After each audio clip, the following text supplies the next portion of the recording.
Between 1944 and 1945, with air superiority lost and Japanese industry unable to sustain a prolonged war, the High Command adopted an extreme measure.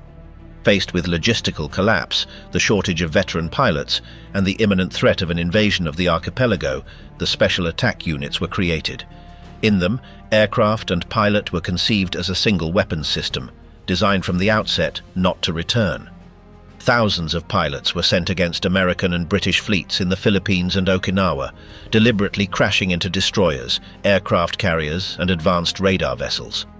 Some acted convinced that dying protected the homeland. Others did so under intense psychological pressure, shaped by nominal questionnaires, public rituals, and an education that identified obedience with honor. This documentary reconstructs, uncensored, what the real life of a kamikaze was like. From civil state to military empire, the path to the kamikaze. Between 1931 and 1941, Japan gradually closed off, step by step, the political exits that could halt a militaristic drift. The symbolic starting point was the Manchurian crisis. After the Mukden incident in 1931, officers of the Kwantung Army pushed for the occupation of the territory and the creation of Manchukuo, demonstrating that armed initiative could impose fate's accomplice even when the civilian government hesitated. That precedent consolidated a culture of military autonomy. The army not only fought but also influenced cabinet decisions, budgets, diplomacy, and increasingly the internal order itself. The 1930s were marked by political violence and corporate pressure from the uniformed forces. In 1932, the May 15th incident culminated in the assassination of Prime Minister Inukai Tsuyoshi and reinforced the idea that assassination could correct politics. In 1936, the February 26th coup attempt, although suppressed, accelerated the marginalization of political parties and the rise of a logic of national unity directed from the state and the military bureaucracy. Rivalries within the army itself did not change the outcome. In both cases, civilian power was subordinated to the agenda of expansion and mobilization. That subordination also had an institutional component. By regulation and political practice, the war and navy ministers had to come from the armed forces, which allowed them to block governments by withdrawing military cooperation. By the end of the decade, with the war in China already unleashed and an economy oriented toward the war effort, public space narrowed even further. Censorship, political police, and a discourse that identified criticism with treason. In 1940, the creation of single-party structures and mass organizations sought to dissolve competitive politics into a unity directed from above. At the center of that ideological architecture, Emperor Hirohito was placed as the sacred figure of the state, not so much as an everyday ruler, but as a source of absolute legitimacy. The notion of kokutai, or the national essence, and state Shintoism presented obedience as a moral and almost religious duty. Serving the emperor was equivalent to serving the cosmic order and the historical continuity of Japan. That's why the educational system didn't limit itself to transmitting content, but to forming loyalties. The oath to the emperor and school discipline turned obedience into habit. Texts like the imperial rescripts, memorized and recited, functioned as civic liturgy. Their daily recitation and physical punishment for failure sought to mold bodies and consciences for absolute subordination. Within that framework, the state promoted a utilitarian version of Bushidō. Instead of a plural historical code with regional nuances, different periods, and tensions between duty, survival, and honor, a simplified reading was spread. Death before dishonor, obedience without deliberation, and sacrifice as the supreme ideal. That distortion allowed justifying voluntary death as the culmination of duty, psychologically preparing a generation to accept that, if the war became impossible to win, it could still be won by demonstrating willingness to die. In June 1942, the Battle of Midway marked a strategic turning point in the Pacific's air-naval war. In a few days, the United States Navy destroyed the first-line carrier force that Japan had employed since 1941, sinking 4 Japanese fleet carriers. The loss was not only material. Midway eliminated technical cadres, deck mechanics, and above all, a corps of highly trained naval aviators whose replacement could not be accelerated without degrading quality. Britannica summarizes the impact in those terms. Japan saw destroyed its first-line carrier force and most of its best-trained naval pilots. In the conflict's own balance, even when Japan retained combat capability on other fronts, the war began to transform into a contest of industrial and human attrition for which the United States was better prepared, while Japanese carrier aviation entered a downward slope. That decline became critical 2 years later, in June 1944, during the Battle of the Philippine Sea. There occurred the episode that American aviators nicknamed the Great Marianas Turkey Shoot, due to the disproportion in shoot-downs and losses. The immediate result was the operational collapse of Japanese naval aviation. The base book notes that, in that battle, Japan was decisively crushed, with 3 fleet carriers sunk and perhaps 600 aircraft lost, leaving its air service in residual condition. Reference sources agree on the scale of the disaster. Britannica describes that, on the first day, Japan lost more than 200 aircraft and 2 carriers, and that during the retreat, another carrier and almost 100 more aircraft were added. The structural reason behind that collapse was the impossibility of replacing veteran pilots at the rate of casualties. At the beginning of the war, Japanese training had been selective and prolonged, designed to form a relatively small number of aviators with high technical standards. But as losses and demand for crews increased, the system compressed. The same book explains that, with the demand for pilots higher than ever, the Japanese Navy was forced to rush recruits through abbreviated programs.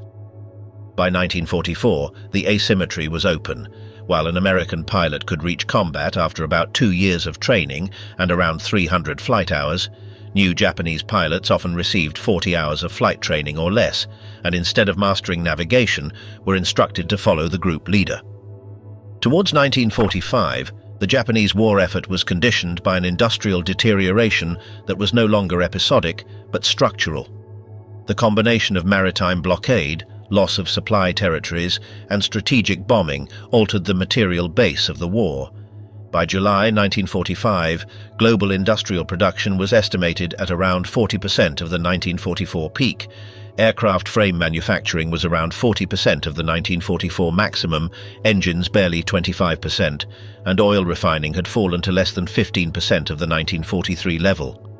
In the case of aluminum, a critical input for aviation, primary production stood at around 9% of the 1944 peak, and analyses themselves indicated that, had an attempt been made to raise the pace of aeronautical production, aluminum would have become the determining bottleneck.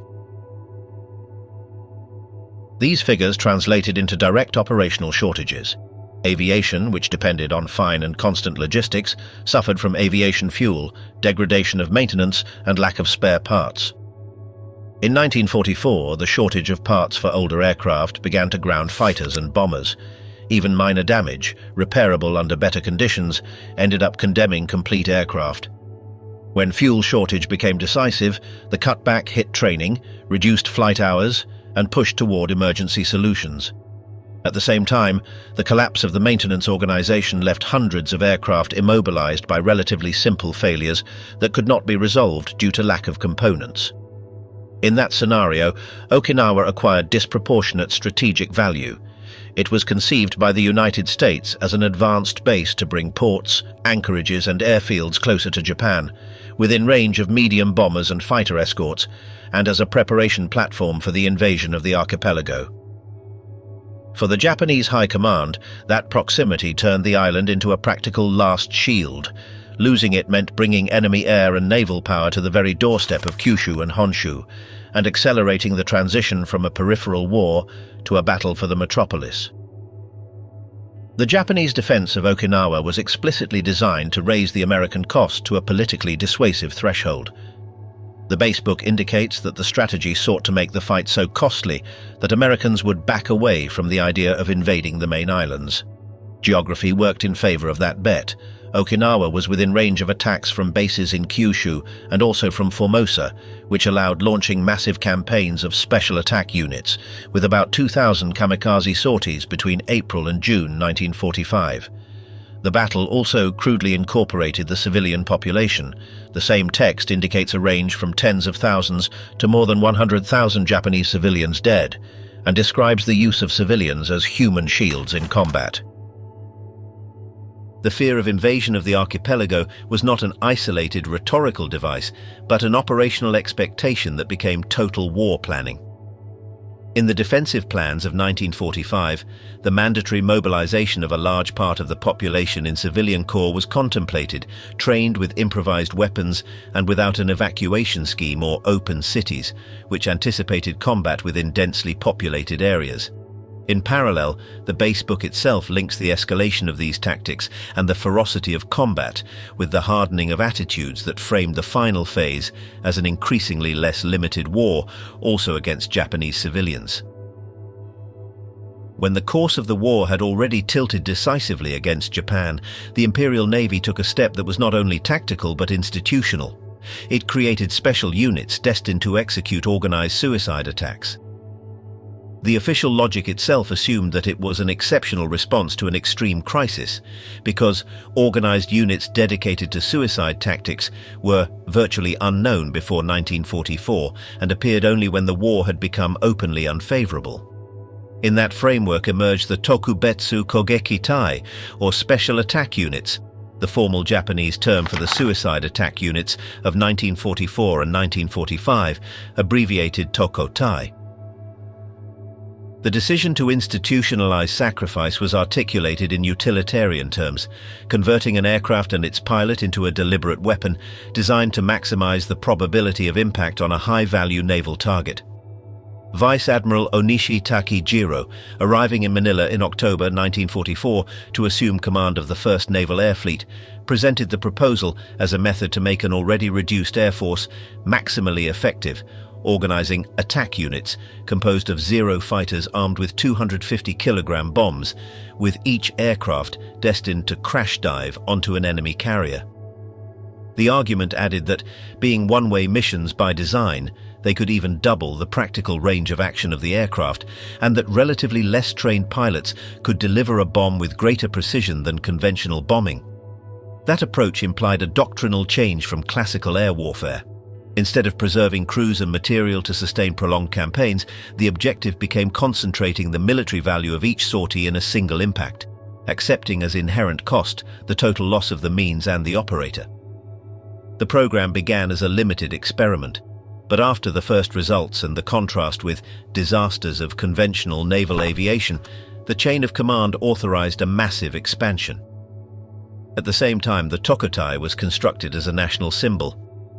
Captain Inoguchi Renya promoted a more evocative name than the bureaucratic label, proposing Shimpu, the Sino-Japanese reading of the characters that in native reading form KAMIKAZE. That choice connected the missions with a central medieval episode in historical memory, the typhoons of 1274 and 1281 that dispersed Mongol invading fleets and were interpreted as protective, divine wind of the archipelago. Under that metaphor, young pilots came to represent a spiritual force destined to protect the homeland against a modern invasion. The cherry blossom operated as the other great emblem. Due to its cultural association with ephemeral beauty, it became a useful image to frame young death as aesthetic and patriotic destiny.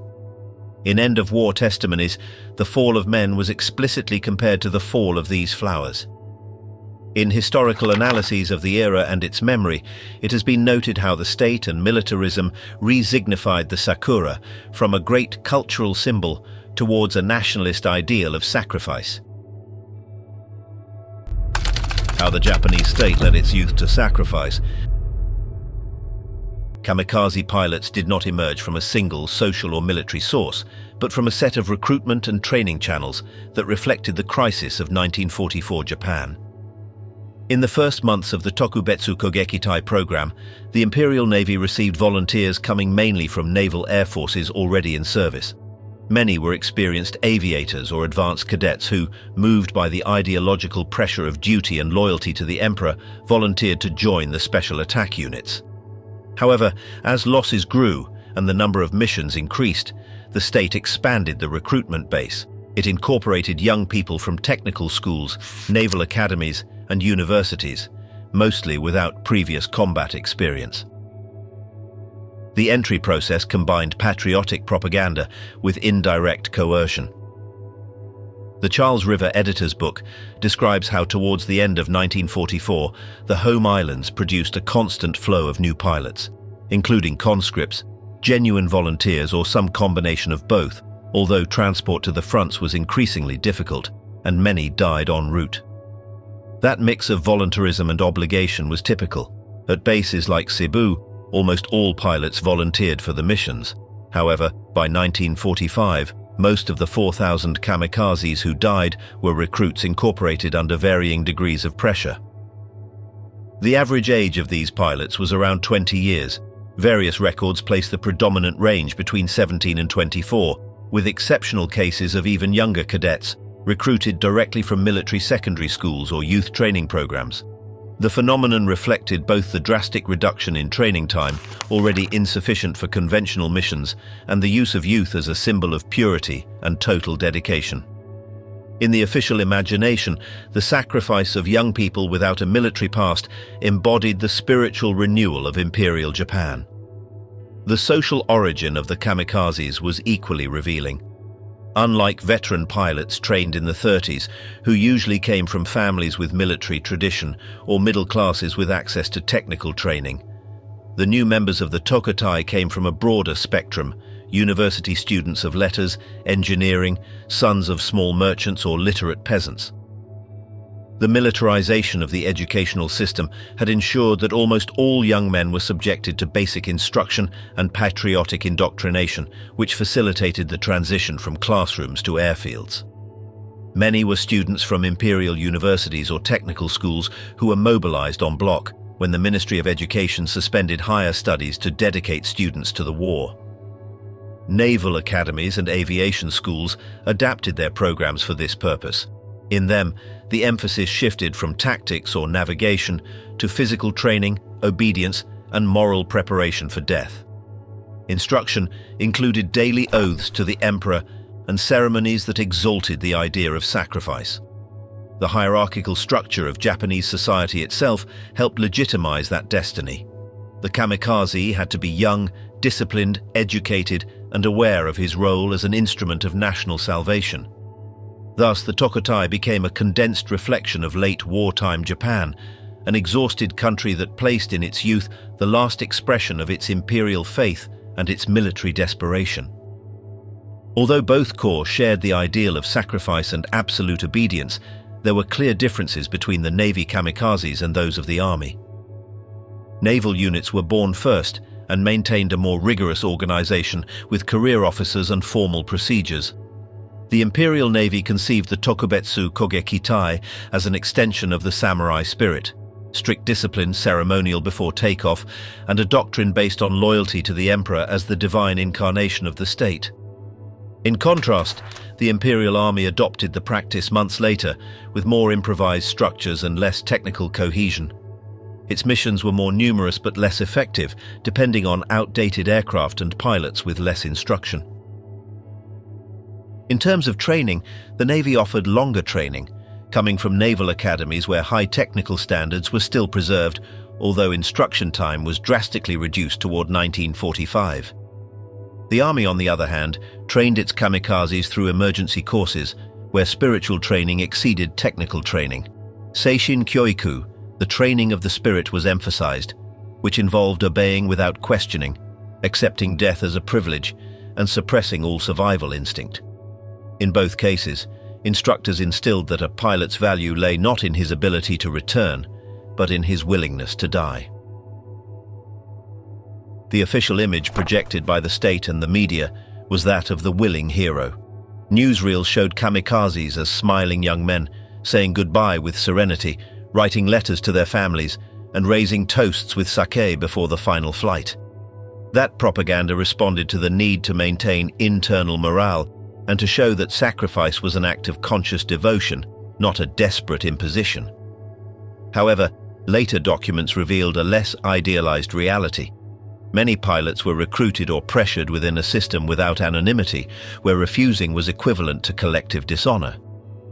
The most characteristic administrative mechanism was the nominal volunteer questionnaire. Cadets and recruits were given a form with a single question: do you wish to participate in the special attack units? There was no option for anonymity or confidentiality. Responses were signed and delivered directly to superiors. In that hierarchical context, the question was only a formality.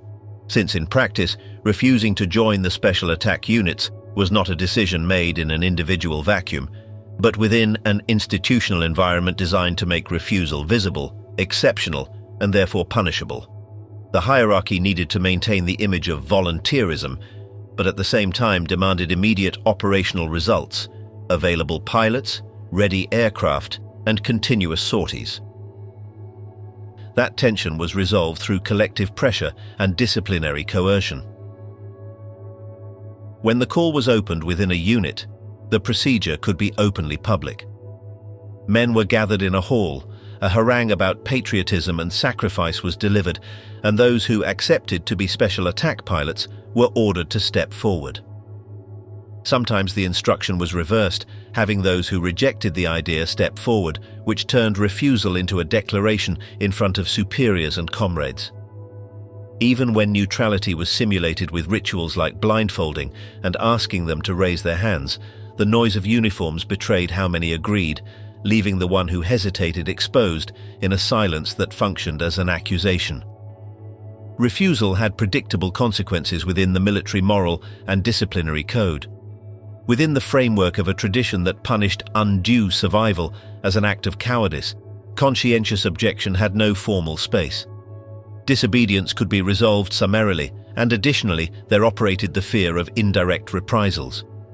It was assumed that a soldier's act could bring punishment or stigma upon his family, which reinforced obedience as an obligation extended to the home. Added to that legal and symbolic architecture was the daily pressure of the barracks. In training bases, discipline was maintained with frequent corporal punishment, collective sanctions, and public humiliation for minor offenses. That climate meant that refusal not only implied facing an order, but accepting immediate social degradation, isolation, harassment, and loss of protection within the group.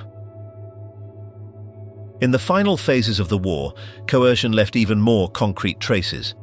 There are testimonies describing selectees unable to stand, carried by maintenance personnel and pushed into the cockpit when they hesitated. Control mechanisms were also recorded to prevent practical evasions. Pilots who repeatedly returned without attacking could be executed as a warning. In that context, even when someone managed to say no, the refusal could be ignored and the assignment imposed anyway, under the logic that the availability of bodies was already a military resource. The official language that surrounded the special attack units turned death into a political and almost religious obligation. Loyalty to the sovereign was not posed as a choice, but as the core of national identity. The emperor was the sacred figure of the state, and in military terms, the idealized supreme commander. That framework had been cemented in school and barracks. In the educational system, the memorization and recitation of oaths and imperial rescripts functioned as a daily practice of obedience. In the armed forces, military ethics linked personal discipline, frugality, and absolute subordination to the throne, reinforcing the idea that the soldier owed his life to a transcendent and non-negotiable authority.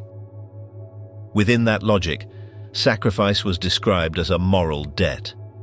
The pilot did not take his own life. He paid with his body for the protection of the country, the welfare of the home, and the continuity of the imperial order.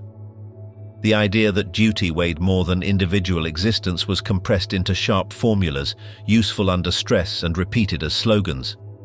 One of them opposed an obligation heavier than a mountain to a death lighter than a feather. The state reinforced that debt with visible mechanisms, posthumous promotions, economic support for families, and a public memory that promised to turn death into merit. Thus, the individual act was fitted into a moral accounting where life was a state resource and payment was transformed into an operation with administrative and symbolic consequences. At the same time, the selection was not totally blind. As the war approached the archipelago and the demand for aviators became desperate, attempts were made to exclude or postpone profiles considered too valuable for the social fabric. Only sons and frequently firstborns destined to sustain the family line. Efforts were also made not to expose young men linked to political, military, or economic elites, both through internal calculation and to avoid suspicions of favoritism. In several cases, those sectors could offer themselves voluntarily as a gesture of loyalty, but without actually being selected to fly. That logic left the real burden of sacrifice on those who did not have that social shielding. Even so, the rhetoric did not nullify the intimate experience of the recruits. Diaries and letters show initial reactions of shock, fear, and denial, followed by attempts to discipline anguish with learned vocabulary, reproaches for still clinging to life, searches for forced serenity, and a dual consciousness that oscillated between obeying and resisting in silence.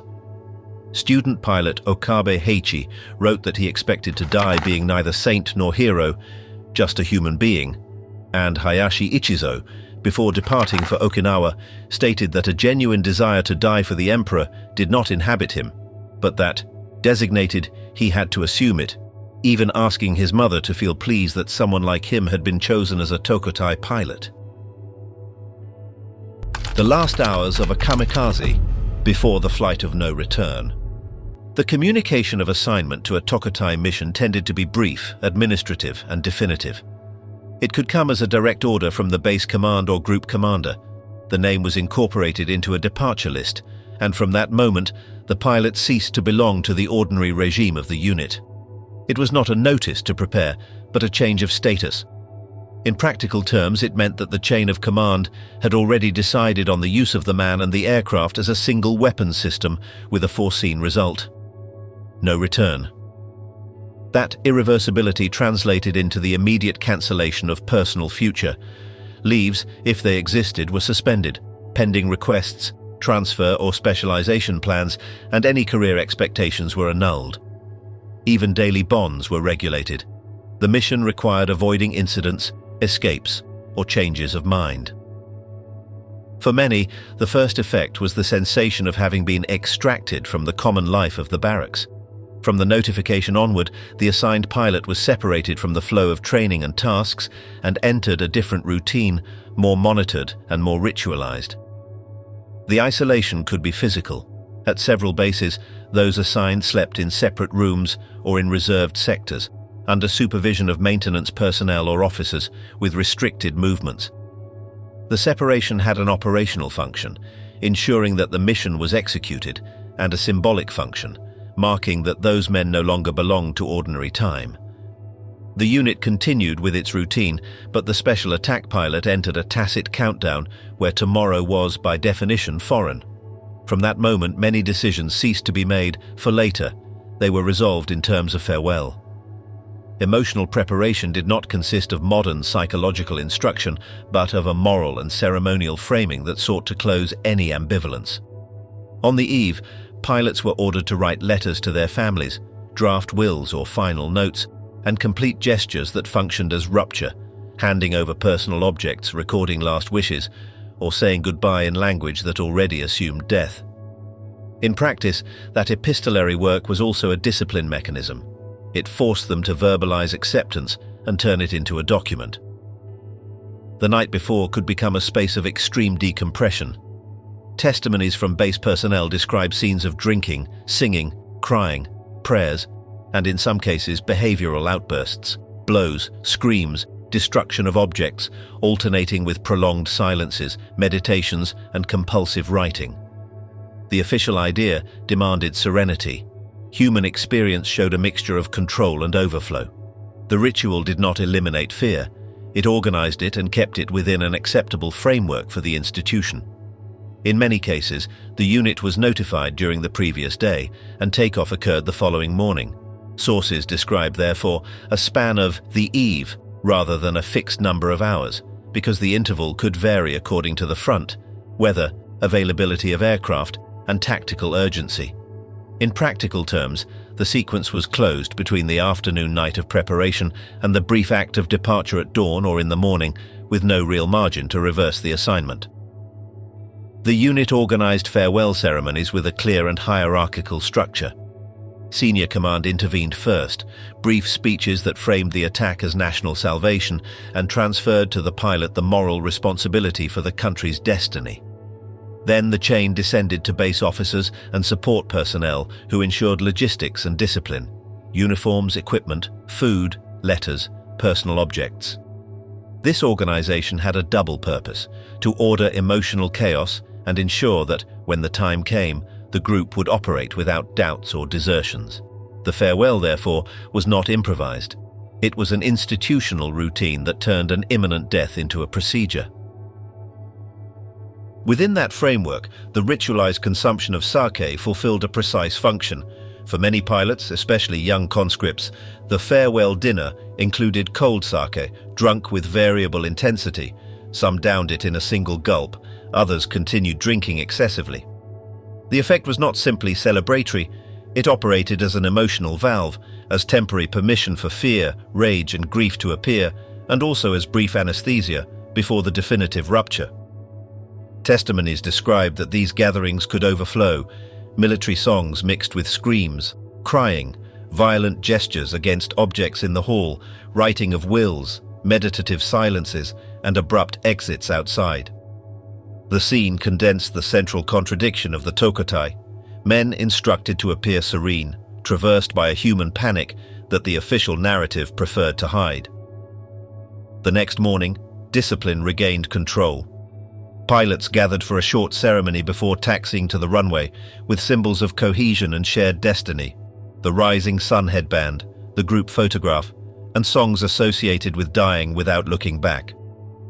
The objective was to produce a final visible stability, that the pilot board, smiling, and that the unit still moved, maintained the ritual form of departure. In this anguishing context, the writing of final letters was a necessary and almost obligatory practice among members of the special attack units. It was not an isolated, spontaneous gesture. It formed part of the preparation protocol prior to departure, along with the drafting of personal notes, brief wills, or farewell poems. The format was usually concise and highly conventional: respectful greeting, acknowledgement of duty, thanks, apologies for the pain caused, and practical instruction for the family's future. In many cases, the main recipient was the mother, although letters to wives, small children, siblings, teachers, or superiors also appeared. That correct character of the letters cannot be understood without the context of censorship and control. At bases and training centers, writings could be reviewed or drafted under the expectation of review, which imposed limits, avoiding criticism of command, explicit doubts, or descriptions that might affect morale. For this reason, part of the farewells acquired a uniform, almost administrative tone, where emotion was encoded in acceptable formulas. At the same time, there is evidence of parallel circuits. Some pilots left messages not intended to pass through military channels, delivered to civilians or comrades to safeguard what could not be written officially. In the recurring language, a calm appears that, rather than an absence of fear, functioned as a social tranquilizer. The letter had to demonstrate control. I am well. I feel honored. Do not worry. Gratitude is repeated as a structure: thankfulness for upbringing, for economic sacrifice, and for the affection sustained over the years. Acceptance also appears as duty, not as an intimate choice, but as a logical conclusion within the imperial order. The pilot affirms that he fulfills what is expected of a man born in Japan and trained to die for the country. In parallel, that acceptance is usually accompanied by an explicit request that the family not cry, or that, if they cry, they do so with dignity, without public shame. Guilt toward the family is a constant element, and it is expressed with particular intensity toward the mother. The tone changes, from the formal to the intimate, from mother to mum, as if the writer momentarily retreated to childhood. In several letters, a tension is evident. The pilot claims to be happy to fulfill the mission, but admits sadness for abandoning the one who supported him. Some ask forgiveness for having been a burden, for not having been able to repay the love received, or for leaving without providing peace of mind. That guilt does not invalidate duty. It coexists with it, as if obedience to the state demanded, at the same time, a symbolic reparation with the mother. A striking feature is the relative absence of the enemy in many texts. The adversary appears when it appears as an abstract category, whether the enemy or simply the ships, but rarely as an object of personal hatred.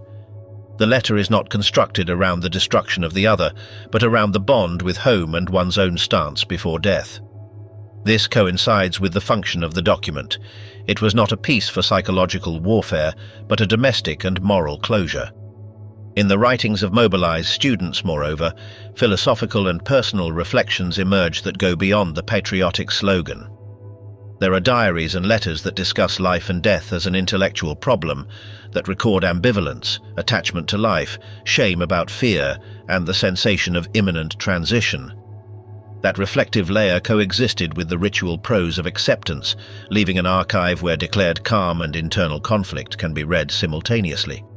Finally, before departing toward their death, when it was still dark or with the first light, certain rituals began that took place in a suspended time between the close of night and the obligation of takeoff.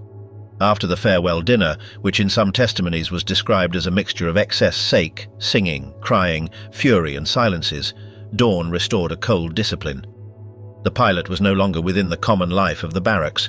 He was treated as part of a group on departure, with controlled movements and a sequence of acts that had to be fulfilled without interruptions. The first step was the brief meeting, almost always collective. The assigned pilots lined up before their superiors and listened to final instructions. It was not about complex aerial tactics, but reminders of objective, approximate altitude and conduct in the approach. Within that framework, prayers and oaths were inserted. In units of naval tradition, it was customary to have a moment of contemplation before the ceremony, with prayers for the success of the mission and gestures of respect toward the imperial order. It was not a free religiosity. It operated as confirmation of obedience, as if the pilot needed to seal the decision already made by the institution. The most repeated symbolic act was the last cup.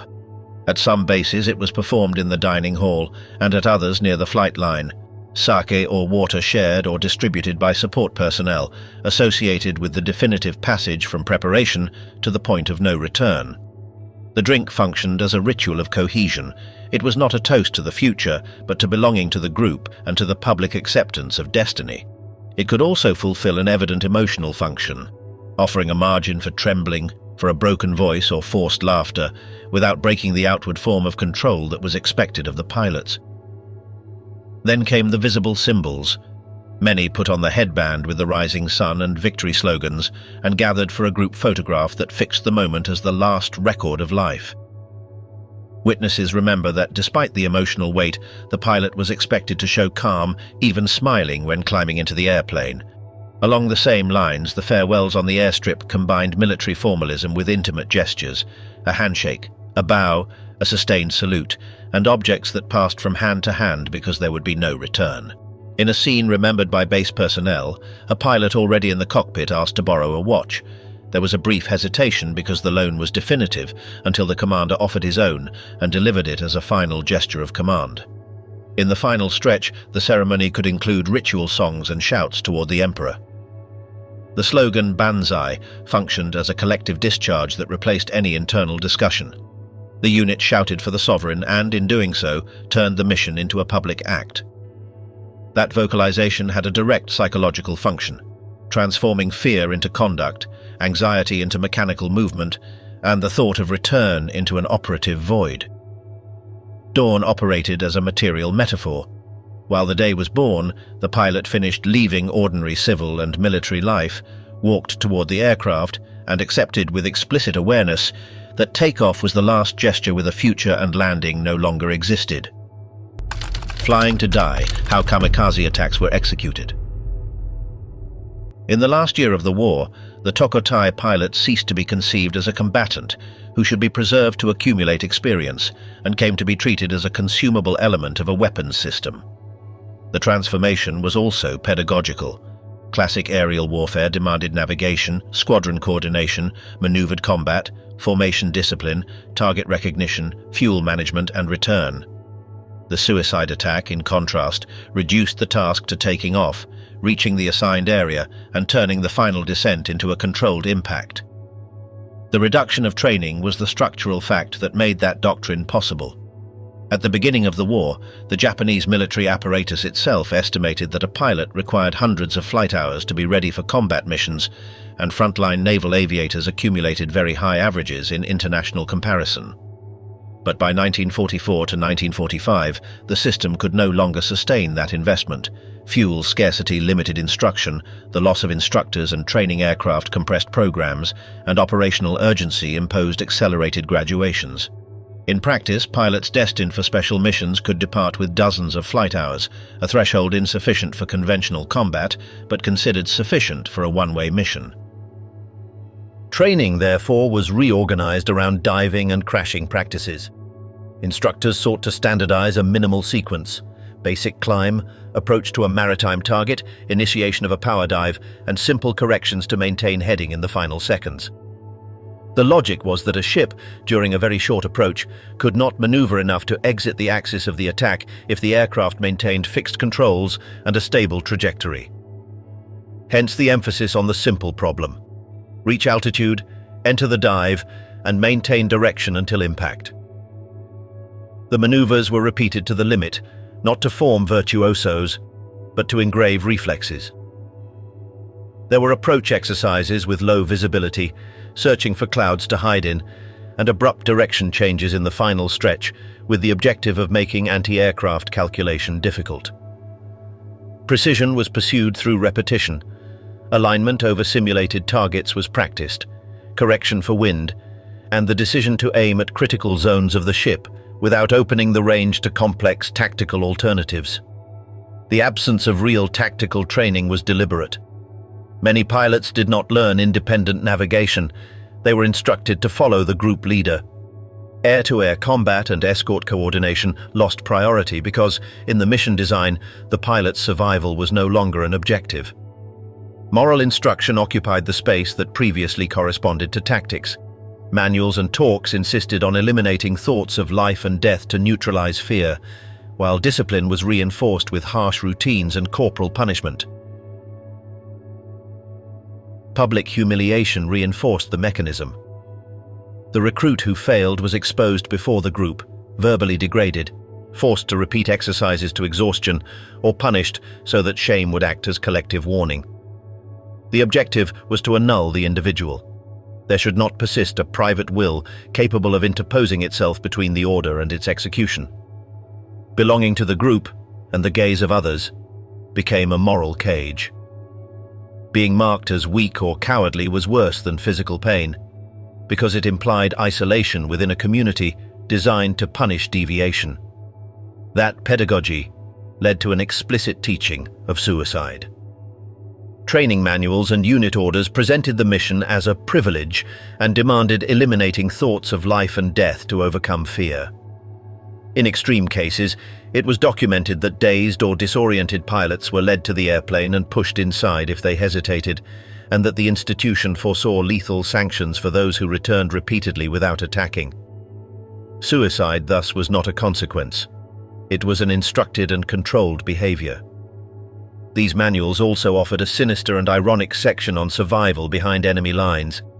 The main method to avoid capture was, by design, not to leave open the possibility of being captured. The tactical plan culminated in impact. However, operational reality included mechanical failures, loss of target, bad weather or interception, and there appeared the problem that the system wanted to deny: the pilot who returned alive.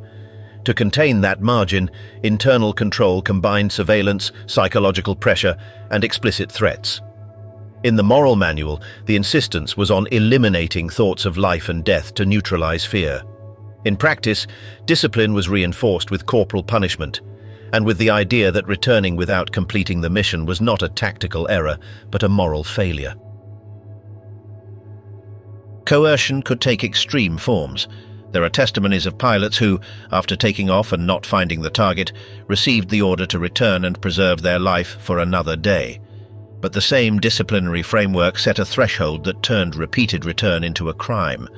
A documented directive established that if a pilot returned 9 times without executing the attack, he was to be shot. That rule functioned as a psychological barrier. The first return could be justified. Insistence was redefined as cowardice or disobedience, and punishment was foreseen so that the rest would understand that the margin of survival was not a right, but a limited tolerance. Internal control also sought to prevent desertion before takeoff. The nominal and non-anonymous selection, the public acts of volunteering, and the segregation of the assignee on the eve reduced the possibility of refusing or escaping. The logic was simple.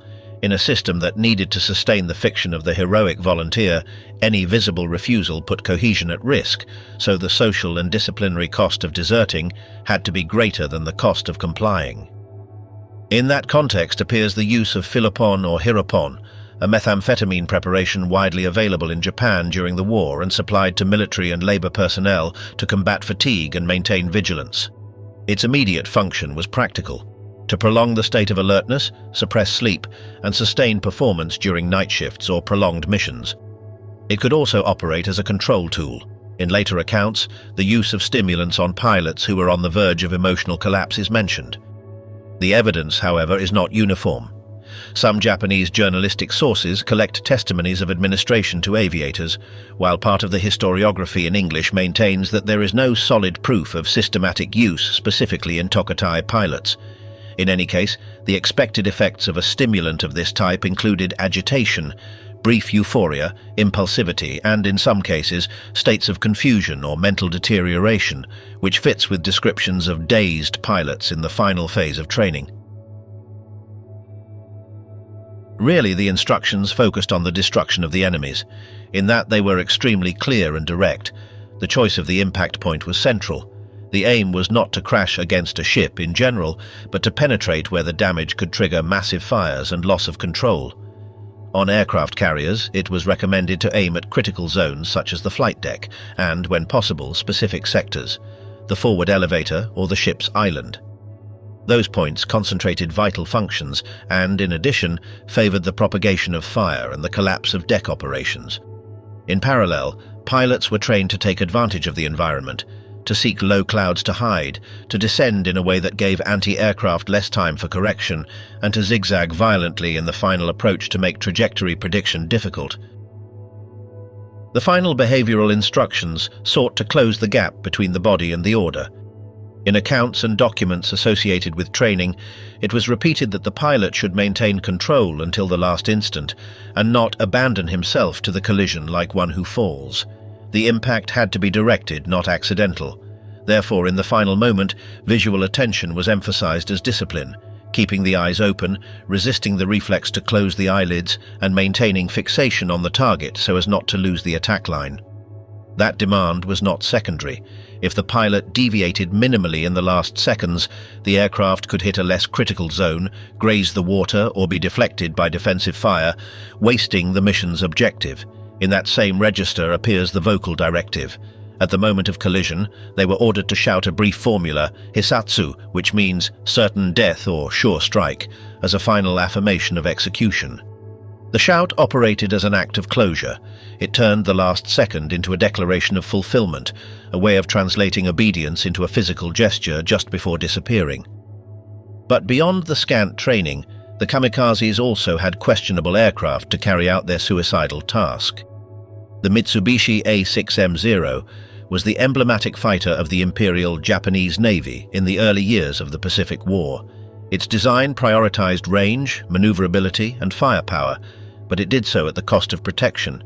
Many aircraft lacked adequate armor for the pilot and self-sealing tanks, which increased their vulnerability to enemy fire. As the war progressed, that vulnerability combined with a greater problem: relative obsolescence. By 1944, the Zero had fallen behind several Allied fighters in speed and performance at high speeds. It remained dangerous in expert hands, but Japan could no longer sustain the same standard of training, nor the availability of veteran pilots.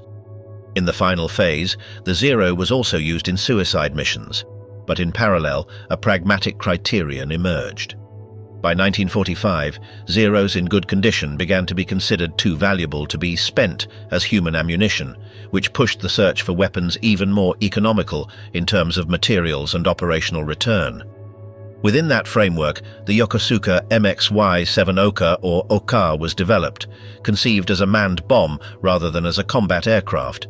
It was a small monoplane, built with materials such as wood and steel, designed to carry an enormous explosive charge in proportion to its size.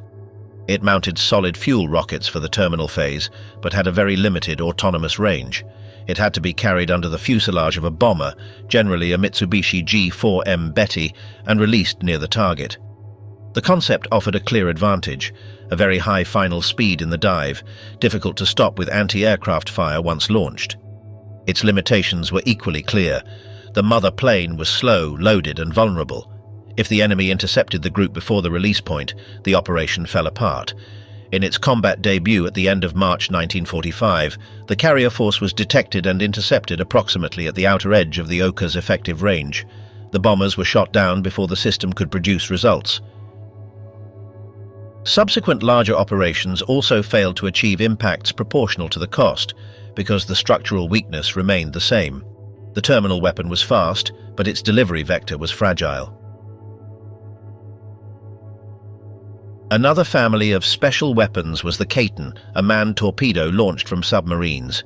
It was based on the principle of manually guiding the weapon to the target, combining stealth of launch with human corrections in the final phase. In practice, its effectiveness was limited.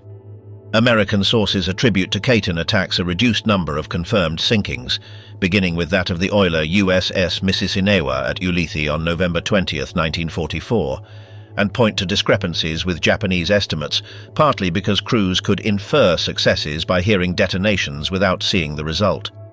The system also involved high risks and costs: loss of pilots, failures in underwater navigation, launch problems, and the vulnerability of the carrier submarine if it was located during the approach or after the attack. On the everyday level, mechanical failures and poor operational quality grew visibly. There were aborts due to engine problems and forced returns for repairs even on final missions. Some aircraft did not even reach the attack area and ended up in water landings, crashes, or emergency landings.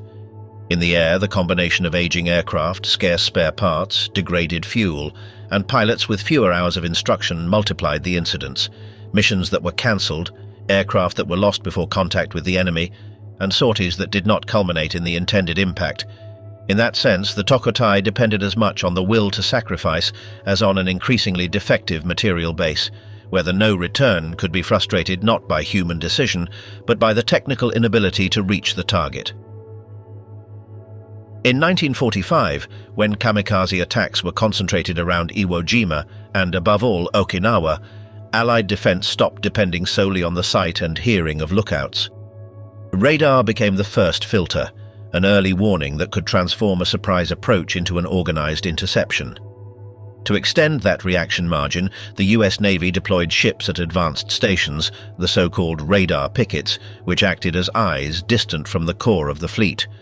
That screen, composed largely of destroyers and escort units, detected incoming formations, transmitted approximate headings and altitudes, and guided combat air patrol fighters toward the point of contact before the attacker could calmly choose his target. That defensive architecture had a cost. The ships at the edge of the device were exposed. Being the first to see the enemy, they were usually also the first to receive him. Once the warning became visual contact, defense passed through layers: interception by fighters, coordinated anti-aircraft fire from several ships, and if the aircraft broke through the curtain, evasive maneuvers by the target. The typical result was binary: direct impact or destruction of the attacker in the air or on the water. In many cases, the aircraft was hit during the final dive and disintegrated or fell into the sea. In others, still on fire, it retained enough momentum to strike the deck, the bridge, or the waterline, multiplying the effect through fuel and explosive charge. However, there was a third outcome, less visible in propaganda: accidental survival. Some pilots did not arrive due to mechanical failures, disorientation, or inability to locate the naval force. Others deliberately ditched or were forced to do so after receiving damage, and ended up captured. Forced return to base due to bad weather or breakdowns also occurred, a situation that within the moral framework of the Tokotai could be interpreted as a form of dishonor.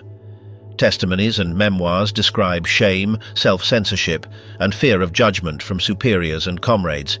In documented cases, there were those who attempted to take their own lives after surviving a water landing or an operational failure, especially if the immediate alternative was capture. For the system, non-impact was not a tactical error. It was a symbolic fracture that, for some, continued long after having touched ground. After the kamikaze, defeat, memory and silence. In the summary of the United States Strategic Bombing Survey, for the period from October 1944 to the end of the Okinawa campaign, 2,550 kamikaze missions were recorded. Only 475, or 18.6%, were considered effective for producing an impact or a near miss with damage. Even with that rate, the damaged ships included aircraft carriers, battleships, and light or escort carriers.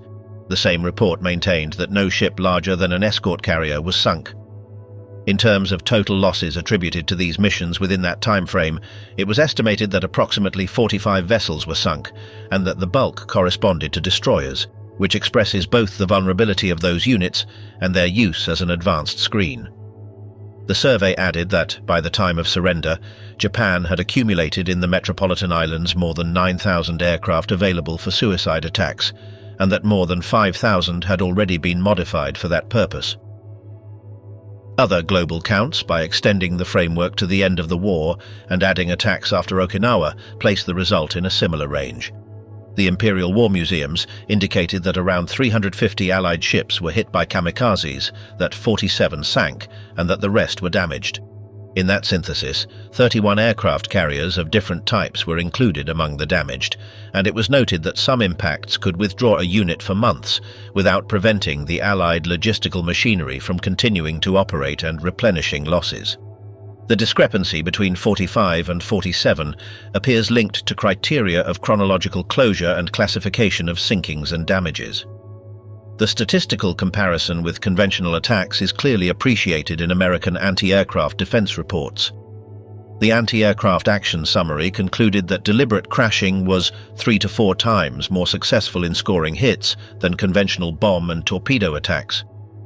At Okinawa, of 793 suicide aircraft that arrived over ships, 23%, that is, 181 attacks hit and 95 or 12% caused damage by near miss. In contrast, 1,119 non-suicide aircraft sank no ships and only damaged 24, with barely 1.4% of aircraft causing damage. The same report calculated the average cost per ship sunk or damaged, 3.5 aircraft in suicide attacks versus 51 in non-suicide attacks, and specified that 86% of the suicide attackers targeted destroyers or smaller units, including radar picket ships. In the Philippines campaign prior to Okinawa, the same compendium noted 326 suicide attempts with 120 hits and attributed the subsequent reduction to a more integrated defense with combat air patrols and coordinated anti-aircraft fire. On the other hand, the direct human cost of the kamikaze campaign was high and at the same time limited in military terms if compared with the total Japanese casualties between 1944 and 1945. The most cited estimates place around 4,000 Japanese aviators killed in suicide attacks, linked to the use of some 2,600 aircraft in that type of mission. On the Allied side, the most repeated direct balance speaks of more than 7,000 sailors killed by these actions, in addition to a greater number of wounded and burned, particularly in the months of the Philippines and Okinawa, when the resource was applied continuously and in waves. The disproportion between sacrifice and strategic result was a structural feature. The kamikazes could sink or disable escort ships and destroyers and damage larger units, but they did not alter the Allied operational progression. They neither stopped the conquest of bases, nor halted air superiority, nor prevented the industrial strangulation of Japan. At Okinawa, for example, the Allied device absorbed the blow with significant losses, dozens of ships sunk and hundreds damaged, and even so maintained the fire support and logistical flow necessary to sustain the ground battle until the collapse of Japanese defense. The tactical effectiveness of the individual impact did not translate into a strategic lever capable of reversing the balance of forces. Where it did leave a persistent mark was in the psychology of the fleet. The threat of the aircraft that was not seeking to survive forced continuous tension. The attack was not resolved by shooting it down, because a burning aircraft could still fall on the deck, and because the target was, many times, the peripheral ship that operated as a radar and early warning screen. Contemporary accounts describe chronic nervousness, exhaustion, vigilance without pause, and a sensation of constant exposure in the advanced pickets, precisely because the enemy aimed at the margins of the defensive device. In American planning, that precedent became a factor of calculation. If at Okinawa the cost had been high even with material superiority, the assault on the main islands promised a denser scenario, closer to enemy bases, and potentially more expensive in ships, crews, and combat morale. This led to the invasion plans for the archipelago in the summer of 1945, Operation Downfall, with phases planned for Kyushu and then Honshu being associated with very high projections of American casualties, in addition to a potentially enormous Japanese civilian cost. The logic of ending the war quickly became a central argument for seeking a strategic decision that would avoid a prolonged campaign of amphibious assaults under kamikaze attacks and massive ground resistance. The atomic bombs were interpreted within that matrix as an instrument to break Japanese resolve without paying the price of an invasion. They did not act alone. They overlapped with the blockade, incendiary bombing, industrial crisis, and Soviet entry into the war against Japan. But the August sequence that combined the atomic bombing against Hiroshima and Nagasaki and the subsequent political shock created conditions for an exit that the Japanese High Command had resisted until then. On August 15, 1945, Emperor Hirohito spoke by radio in the so-called Gyokwon Hoso, communicating that the government had accepted the Potsdam Proclamation and admitting that the situation of the war had not developed to Japan's advantage. The surrender was sealed as an imperial act with carefully ceremonial language, but with an unequivocal political effect. The war was ending by decision transmitted from the apex of the state. The question of the responsibility of the Japanese High Command became immediate and, in the post-war period, structural. The institutionalization of sacrifice, including the expansion of the Tokutai, was a leadership decision, not a spontaneous impulse of young people. The rhetoric of duty and useful death operated as a tool to sustain cohesion when material defeat was evident and discharge the final cost onto a largely youthful cohort. From that perspective, the cult of sacrifice was not simply culture, it was war policy. Its dismantling, however, was also administered from above. In January 1946, Hirohito issued the rescript known as the Declaration of Humanity, rejecting the idea of the emperor as a living divinity and weakening one of the symbolic pillars that had facilitated absolute obedience. The turn was not only philosophical, it marked the beginning of a reconfiguration of the state under Allied occupation. That reconfiguration was consolidated with the Constitution of 1947 and its Article 9, which renounces war as a sovereign right and sets a pacifist horizon for post-war Japan. In practice, that legal and political framework later coexisted with self-defense forces and debates over rearmament, but the symbolic core was clear. The state ceased to legitimize itself in expansive militarism and in the glorification of death. Socially, defeat, urban devastation and hunger contributed to a broad rejection of the military leadership that had promised spiritual victory and delivered ruin. The collective priority became reconstruction, and that need favored an initial silence about the kamikazes. For the survivors, admitting that they had been trained to die could be unassimilable in a society that was trying to reintegrate them into normal civilian life. For many families, mourning was processed without turning it into public debate. And for the new political order, the topic could be trapped between condemnation of militarism and respect for the dead. With the passage of time, that silence was broken through documentary channels. Letters, diaries, and memoirs became decisive primary sources for re-examining the phenomenon.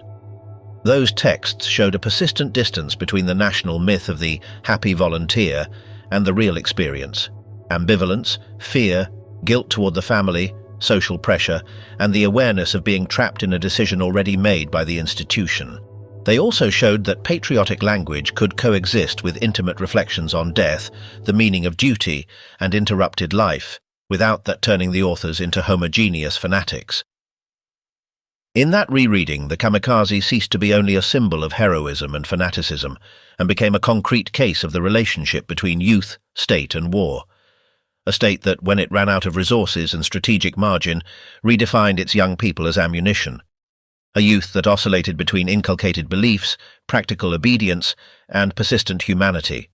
and a war that, in the end, was not won by the will to die, but closed by material destruction and the political decision to stop the cycle.